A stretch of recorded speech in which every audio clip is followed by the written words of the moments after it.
Dito kami sa sa Davao del Norte. So, hindi ko nababanggit yung lugar na kung saan. Ngayon, ito yung pineskan sa amin ni Sir. Umabot ng ilang feet to, Sir?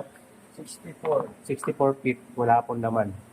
Yan. Naka-culvert pa yan. Yan. So, ang natamaan lang dito mga PH. Lalim yan. Culvert ng ginamit. Then,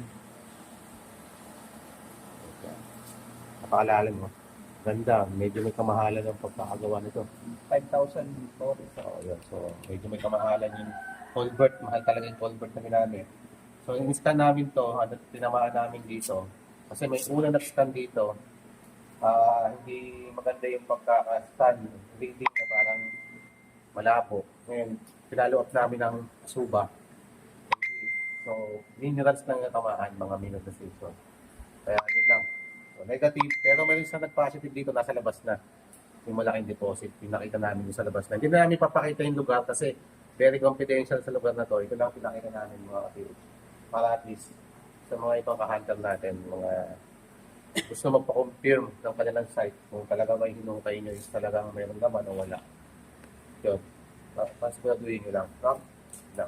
So, peace out. Maraming salamat.